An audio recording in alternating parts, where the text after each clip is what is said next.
What is up, AnnieMac Nation? Oh my goodness, look at all of you. I think in this presidential election season, we've been hearing some things about a movement. I don't know about those guys. I'm starting to see a movement going on around here. What do you guys think? You see a movement? I think so. Well, I have the privilege to introduce our next speaker. This next speaker is a friend of mine. This next speaker was part of the original AnnieMac launch team. She was one of the leading managers and leaders as part of the original launch team. She was actually one of the trailblazers related to AnnieMac Works. She was out there as one of the early adopters, doing the broker level presentations, teaching the loan officers. And even more impressive than that, if that wasn't impressive enough, Christine named top 5, say top 5, top 5 professional women in America. Welcome, Christine Beckwith. Right?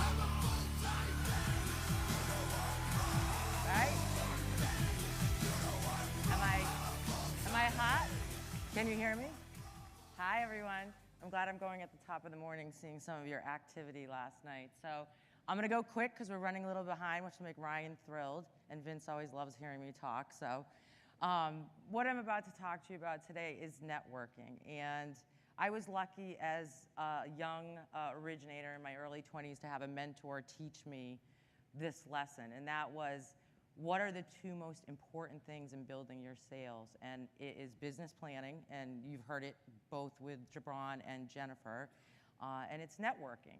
And so I could stand up here and give you a million ways to network, and that's really not what we're going to talk about. What we're going to talk about is the philosophy behind networking.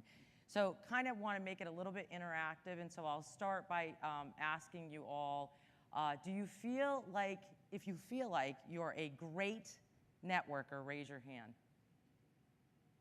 Oh, that's interesting. All right, very good. So you feel like you have something to learn. Raise your hand about networking, getting better at it. Okay, so we're all challenged, right? We're busy, we have schedules that keep us. Now, I will say to the managers in the room, when you're leading your loan officers, a lot of times you see a ton of activity, but what are they doing with their activity? So I think this lesson's gonna be something that's gonna really help you focus their energies, time, and objectives into the right direction. So we're going to talk about targeted networking. We're going to talk about top of mind. That's going to be the most powerful thing for you as an originator in this room. Is it on the top of your mind?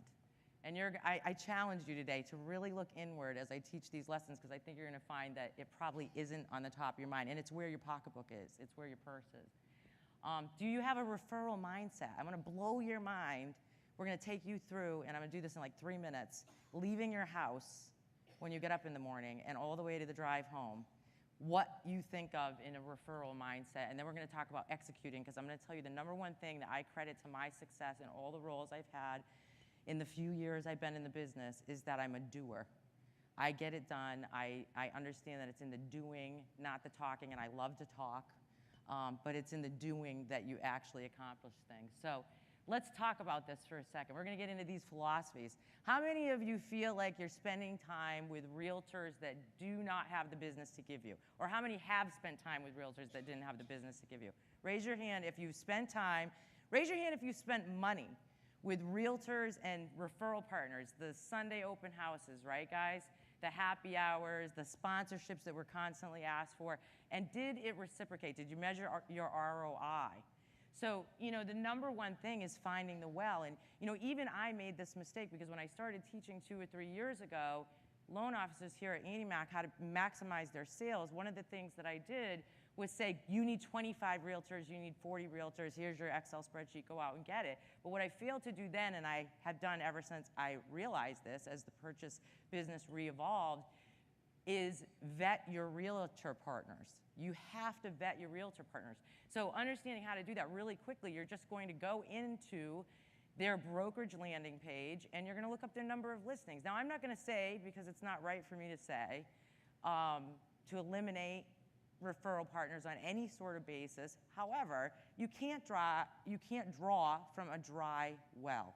So understand, Jennifer said something really important as I was standing on the stage, and it resonated with me. How many times are we at events where the people that come up to us are the people that we want to do business with because they're friendly to us? They're the people that walked up to us first in the event and shook our hand.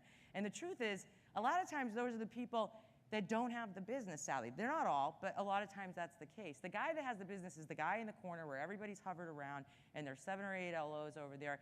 And I'll say this, as I coach loan officers and I do the business planning, we'll talk a little bit about that because we're coming into business planning season for AnnieMac, the number one objection that I get from loan officers is having the inability for them to have the time to sit down and understand how much of their networking actually needs, how much of their week actually has to be in networking, how much of their time actually has to be in prospecting. So if you have a notepad in front of you, I want to tell you right now that you need to be spending, and you want to write this down, you need to be spending 4 days of your 5-day week with 50% of your time in those 4 days prospecting.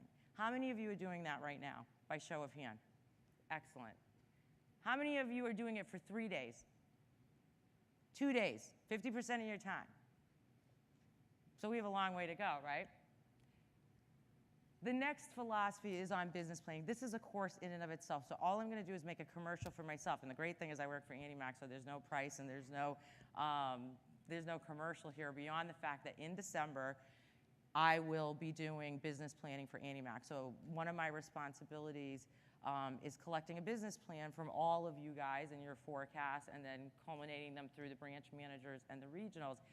My business planning class teaches 7 core philosophies. It's one of the classes I get the best reaction to. I'm actually teaching it in a few places. I'll be at AAA, I just found out this year, which is exciting. Teaching it at the AAA Realtor Convention for Realtors. So if I send you a GoToMeeting invite, I hope you will join me. How many of you have taken my business planning course, either by GoToWebinar or in person? Great, a good percentage of you. Here's the fact I'm going to lay down, and this is all I'm going to say. If you do not have a business plan, you have no anchor. I have a slide that is dedicated to this. I'm going to do some quick hitting points on this. But the truth is, you have nothing if you do not have a business plan. And they don't need to be complicated. I teach a very basic system. Drip marketing, we hear this term all the time. Drip marketing. Well, what does marketing mean? And you need to know as entrepreneurs in your business trying to grow your business that this is probably the #1 thing that you could learn the technique of it. It sounds so simple, like, yeah, I know what drip marketing means. It's like when our CRM or our marketing flyers go out and they continuously go out on a regular basis. Well, it's a whole philosophy. So what drip marketing is the consistent reminder of something over a period of time and duration. So if you put yourself in the drip marketing perspective, what that means is that for you to gain networking referrals, for you to gain visibility, for you to gain trust, for you to gain the things that will blow all of your careers up, you have to consistently be present and visible and in front of people and doing that on a long period of time. I could tell dozens of stories of examples of people in this audience right now who started a realtor relationship because I've been with AnnieMac long enough for us to go from the refi model that we were in to the purchase model, and I've watched and helped mentor the people through that change. And it's a huge evolution, and we have some real rock stars in this room that just had to totally go from purchase all the way over to refi and lead groups of people through it. And they kept asking me, Buffy, how long do I have to go out to a real estate office before I get business? And the answer is, I don't know. I don't know how long it takes. I don't know if it takes 30 days or 90 days or 6 months. What I know is you need to keep showing up if you vetted that office and there's business to be had. And here's the other thing. They always say the #1 objection behind not having the time to do it that I mentioned before is they're already doing business with somebody. If I had that attitude and Joe Penabianco told me to go out and make a relationship with the top 10 real estate companies, which he's done, and get out there to their conventions and get elbow to elbow with their executives and get AnnieMac in front of them, and I said, Joe, but I think they might be working with another lender. Do you think he would accept that as a good answer? No, right? I wouldn't even think about saying that. And you know what I feel? Who cares? Who cares if they're working with another lender? You know why? Because I want them to work with me, and they want to work with me once they talk to me. And that I know, and I have that confidence. So I don't let that worry me. So don't ever say they have another lender. No shit, right? That's all I'm going to say. You start there, and you take it from there. So you got to show up. And I'm going to tell you something. I've seen guys here that have gone to an office for 12 months that has business, and they can't get the business from it, and they say, I'm ready to give up. I have a loan officer in this audience that's been with AnnieMac for 10 years and was in the branch when I first came over in Waltham, Chris Sawyer. And Chris, I'm sorry to call you out. I didn't even know I was going to tell this story. But off the top of my head, I'll tell you that Chris made that evolution from refi to purchase. It's an important story because he called me. It was in December. I remember this. And he said, I think I'm going to get out. I think I'm going to become a fireman. Do you remember that? And he's like, I think I'm going to go for my firefighter license. I said, don't get out, dude. You've done this 6 or 7 years. He's like, I'm out there. I'm not getting business. I said, keep going. Well, how long do I need to go? I don't know. Keep going. Chris is one of our top LOs in the company, in the top 20%, does an amazing job. And it flipped. And when it clicked, it started coming. And again, I could tell endless stories like this where you don't know what the magic number is. But I'm going to tell you what your competitor is going to do. They're going to stop showing up. Drip marketing. Input versus output. What you put in, you get back. The whole yin-yang theory, right? What goes up goes down, what goes out comes in. So why do we expect to have business and a lot of it if we're not putting in what we need to be putting in? I'm going to tell you, I love quoting Matt Rowan. Where's Matt Rowan? I've been using this, thank you, Matt, for years. He actually made it on my presentation last year amongst like Einstein and other people, but the quote is this, and that is, you have the business you earned. Do you understand that? So if you are working your ass off and you're doing 50, 60 hours a week and you don't have the business coming back, you're doing something wrong. Time to sit down and rework your business plan and tweak that plan, because I'm telling you, your time is precious. I don't want to hear you complain about work-life balance, because if you're not getting it done and not getting the results, you're doing something wrong. It's as simple as that. You're going to a dry well. Maybe you don't have enough referral partners. Maybe you didn't go to those offices that had big business because they were working with someone else, right? So you kind of get where I'm going with this. So you have to have that 4 days, 50% time in. Now, the looking glass theory. So we're going to get really deep now. And this is kind of like based on sociology. So there were 2 great sociology professors in the early 1900s, Charles Horton Cooley and Charles Mead. And both of them taught different theories on the looking glass theory. Very quickly, you need to understand this in business and in sales. And what this theory is the difference between what I and me is. And I'm not talking grammatically. I'm talking about what is the difference between what you see when you look in the mirror and what actually is being seen by people that are looking at you. So you may be thinking you're going to the real estate office and you're showing up and you're doing a great job and you're going back to your boss, and someone here at AnnieMac is asking you as a manager, how are you doing? And you said, I don't know what's going wrong. I went to Keller Williams. I spent 20, 30 hours there this week. They're just not giving me any business, Well, I'm going to teach you today. It's probably a several things reason. If they have business and you're not taking it home and you're spending 20 hours there, you're either look different than they're seeing you. You're showing up, maybe you're not professional looking. Maybe when you're there, it's a social hour for you. You're bringing the donuts. You're spending the time. You're sitting around. You make great friends. You share your weekend stories. But are you getting serious? How many times have you sat in real estate offices and saw them writing loans, headed off to closings that aren't yours? And you sit there and say, what am I doing here? You have to ask for the business. So we're going to talk about that. What do you have? What do you need? Do you understand the difference between the 2 things? And there's a real science to that. Have you sat down and written into an Excel spreadsheet the amount of referral partners you have and the amount of referral partners that you need? Now, it's the difference. Let's talk about top of mind. You're in sales. So I'm going to tell you the best sales guys I have ever seen, and I was shameless when I was a salesperson. I was competitive. I would ask for the business. And everyone was a customer to me. Everyone, the bartender, the landscaper, everyone. And I want to talk to you a little bit about your top of mind. How present are you in your sales mind? If this is where you feed your pocketbooks and you're not earning the income that you want to be earning and you could be doing more or you want more, then I ask you, where is your sales mind? Do you leave your house every day with that mindset? Have you tapped in? You hear this over and over again with top speakers, in the inner circle of your influence. I urge you to go and write the 10 people that are in your inner circle of influence. Now, this is kind of a funny exercise because I'll get a little more specific, because it could be just your buddies that you hang out with, girlfriends, whatever. I'm talking about business-wise, the 10 people in your inner circle of influence that love you, that would say you were great when you're not. The people that would spread your cards around, send referrals around. These people need to know you're loan officers. They need to know that you're selling loans. They need to know that you're giving away the American dream. You need to have the conversation with them because nobody's going to promote you more than the people that love you. Nobody. It's compound. Your personal business network.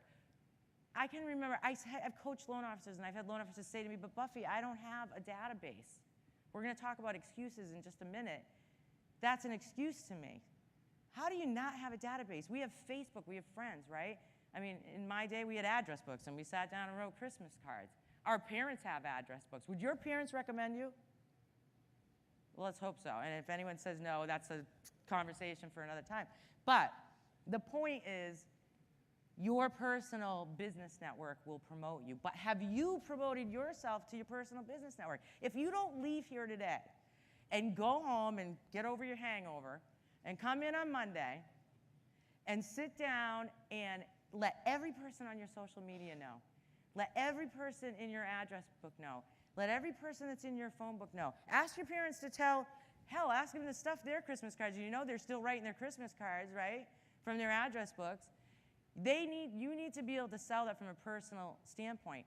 What is your professional business network? How many, by a show of hands, are part of a professional business network? BNI, your local board of realtors, community board of realtors. That's like a disgusting number of people that just put their hand up. Guys, am I getting through with like the networking part? You have to be part. You have to have that mindset where everywhere you go is getting business. I went to speak in northern Jersey, and I had to wait in a bar in the downstairs of this decrepit Elks, and I was sitting there, and I got a ginger ale, and as I was sitting there for 20 minutes, the guy asked me what I did. I told him, and before I was done, he asked me for a business card, and I ended up getting a loan out of him. So I'm still, like everywhere I go, I'm always like in that mindset. Now, test. How many of you have, and let's see if I can pull this up, your business cards on you right now? If you have your business cards in your pocket and in your purse, stand up.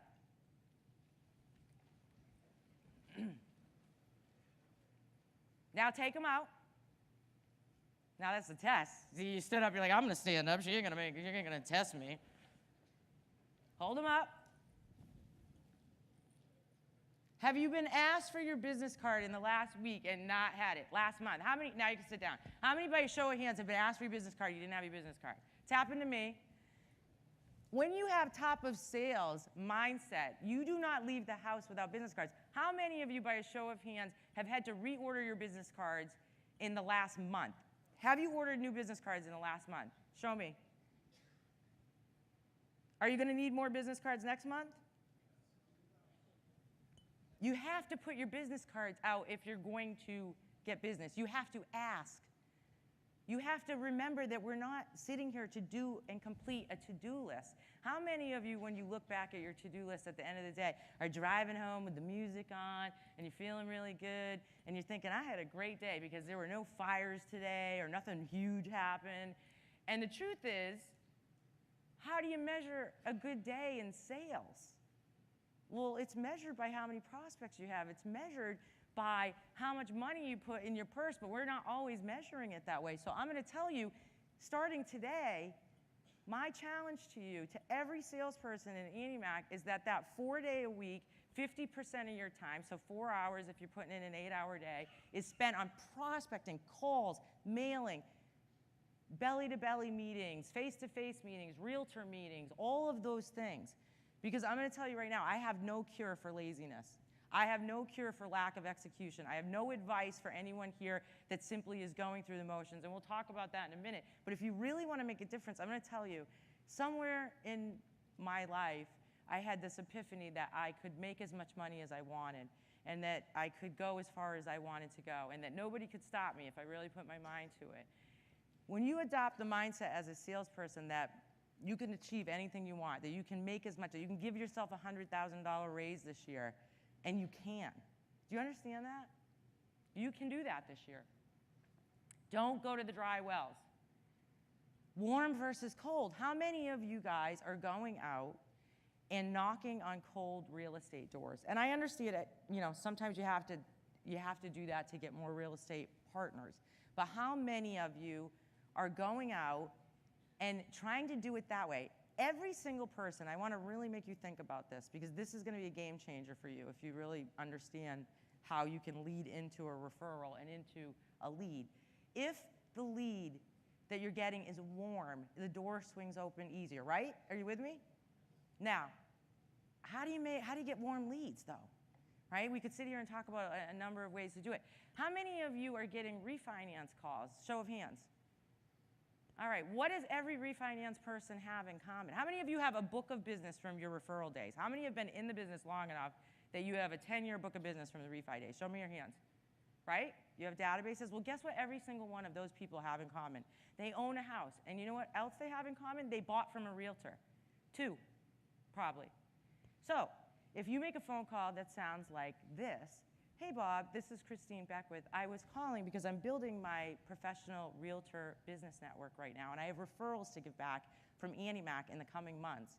And I'm hoping that when I do that, you could refer me to a realtor that you might have bought from and give me a good testimonial in this area. If the guy you bought from or the gal you bought from was really good, would you give me their name so that I could call them? Because I'd like to be able to trust the realtor I'm giving my business to. Do you think that guy's going to call? He's going to call, and he's going to give you those realtors' names. And then guess what? You're not Joe Schmo from AnnieMac anymore trying to call and set up a coffee date cold. Hey, whatever, I'm calling, to let you know that Bob told me you're a great realtor. And he said that you would want to know about the business that I have to give you. I'm a loan officer in your area. I have a program that gives me referrals. I really need to trust the realtor that I give it to. Could we set up a coffee date? You're going to get the coffee date? I mean, we are sitting, sometimes we don't know, on mountains of warm opportunities that we don't even think of. I'm not going to spend a lot of time on this slide. We're running behind, and I want to try to catch us up. But what I will tell you is, if you do not have a business plan, I urge you to come to our December class and write a business plan. I will tell you that our branch managers will ask you for a business plan. We have a business plan that's very simplified at AnnieMac. We will help you with it, but take my 7 philosophy course, because anyone can write a business plan. How you drive yourself to that plan, execution, how you excel within the plan, how you get righted when you get off track will come from those 7 core philosophies. Because if you don't have one, you're just kind of hoping for great results. You don't have measured results. You certainly don't have an anchor. You have a lack of time management, and you're kind of wishing and hoping that luck is going to get you there. A couple quotes that I really love. So, referrals, really quick. Has anyone ever heard of the term reticular activator? Raise your hand if you've heard this term, right? So this is another philosophy. This is important. Your number one place for getting referrals is the people you're doing business with today. And by doing business, what I mean is people that you are talking to on the telephone. So every day you're talking to people that you're not always doing loans for, that you don't always approve, right? That you just spent time pulling their credit report, giving them advice on repairing their credit, but you're spending valuable time, your time, right? Those are people that are the greatest resource for giving you referrals. Why? By a show of hands, how many people have bought a new car in the last year? All right, great. So you took time, researched the car you wanted, right? The color. You go to get it, and you drive away, and this has happened to all of us, and you see that car over and over and over again, right? And you're like, damn, I thought I picked like the car that nobody else had. And then ladies and guys that have had children, when your wife's pregnant or you're pregnant, ladies, it's like an epidemic, right? You're like, damn, I'm glad I'm pregnant right now. Everybody's pregnant. And you think that way because you're in Toys R Us and Babies R Us and you're buying baby furniture and you're having a baby shower. It's at the top of your mind. Your mind has the ability to process a few things, not all things. It has a focus level, a tunnel vision, and it has a top of mind level of the way that it thinks. So when we take those examples, have you ever heard a word you've never heard before and then heard it again and again really quickly after you heard it the first time and you're like, that's really weird? No, it's because it's on the top of your mind. So every single person that you do business with right now that is looking to refi, that is doing a purchase, what are they doing when they're out in the world? They are seeing people in the grocery store. They're seeing people at their family weekend events, their friends, and they're saying, hey, what's going on? I'm purchasing a house. Oh, my sister's purchasing a house. It's here. So I ask for referrals from every person I'm giving valued time to. And you know what happens when that happens? You get more warm leads, and you get a ton of them. Because people want to give you stuff and give you stuff back when you're giving them something of value. Does that make sense to everybody? It's an easier sale. Very minimal selling involved. The price is right. Referrals don't cost us anything but time, right? And the proof is in those of us in this room, and there are many in this room that do this excellently. So I'm going to tell you really quickly why people, we're almost done, why people forget, or why people fail, rather. And it's simple. You forget to ask. You leave in the morning, you head out as a salesperson for the day, and you kind of forget you're a salesperson. If you never forget that and that's on the top of your mind, I mean, I get it, guys. I get that you don't want to be cheesy, that corny, cheesy guy. I can remember having a loan officer that I managed that was like #1 at every competition we were ever in. And him and I were walking out of work one night, and this stranger was walking by us into the building as we were walking out, and he said, excuse me, we were talking, and he took a business card out of his lapel, and he said, hey, my name is, and I just want to introduce you. I've seen you in the building. You know, I'm on the first floor. I do mortgages. Shameless sales guy. I felt awkward. Like, I was like, that's weird. You know, that guy was just like minding his own business going in, and now he did this. And I can't tell you, though, how many loans this guy did that were from the building that we worked in. You know, if you haven't gone around and told everybody on the street you work on, all the businesses, if you haven't gotten up in the morning and put those business cards in and given that card to every PTA member you're on the board with, to your landscaper, your mechanic, guys, these are the people that love you, just right back to that personal warm lead aspect. If you start thinking this way, I guarantee you that you're going to get there. Don't be afraid. The funniest thing to me is you can't be afraid, and many times we are as salespeople. We have good, bad days, of course, but you can't be afraid to ask. You have to ask. Stop showing up at the real estate offices right now with donuts and food and sitting there and not asking for business because it's stupid. I'm going to call you stupid. Do not anymore go to real estate offices and do nothing. If you go, thank you, go and ask. Ask. Don't be ashamed. Be proud of what you do. And ask in this way, I need your help. Help. Help is a human word. It's a vulnerable word. In the psychology of using that word, if I asked you to help me with anything in this room, would anyone not want to help me? If you said to somebody, I really need your help, a realtor even that you might not know that well, I'm trying to hit a goal this month, would you want to help? By human nature, we want to help, right? Obviously, the obvious, you know, asking people if they know someone that's looking to buy or sell, and telling them that you work with proven results and giving them testimonials. Now, I will tell you, you have to evaluate your mindset. You have to identify the barriers that I just put up. Are you that guy? Are you the guy that has the fear? Do you lack the confidence? Or do you just forget? Do you leave every day like, this is great, I work for AnnieMac. I'm going to go to my computer, check out my emails and some Facebook stuff, and then I'm going to talk to Tom at the water cooler and so on and so forth. When are you getting to the prospecting? Because I guarantee you the #1 guy sitting in your office that you hate every month that's getting the trophy, that you hate, because you hear his name and her name over and over again, they're not doing that. They are at their desk, they're prospecting, and they may not be self-aware. It wasn't a plan that day. They have that innate ability, or it is planned, but are you that guy? Customize your referral dialogue. Understand when to ask. I'm not going to tell you not to put a business card and a thank you card in the mail. That's obvious that you would do that. I'm going to tell you put 3 to 5 business cards in every thank you card that you send, because by human nature, we will not waste. We will not waste. We will throw a single card in the garbage. I've done it a million times, right? But will you throw 3 to 5 out? Probably not, because then you're like, wow, this guy's serious. Like, he wants me to send a referral. So think about that and understand that the time to ask someone for a referral is when you're giving them that value right now. Right before I tell that guy I got to decline him, or even if I do, and I tell them that I got to do credit repair for him for 6 months, and I'm his guy, and I'm going to get him there when it's time to get there. I'm going to say, do you think what I did was worth your time? And then ask him for business, because he's going to say yes. So establish your referral goals. Really quick, here's what I see every single time I coach you guys. This is what you tell me when you're not hitting your numbers. I have a small database. I have an old database. Bad market. Where do I start? I hear procrastination. I see complacency. I'm sure some of you feel like you fit into one of those holes at any given time, right? Happens. The truth is, we do go to work sometimes and say, gee, I pray no one answers the phone today, right? You go through the motions, you're dialing, and you're just hoping you're going to get voicemail.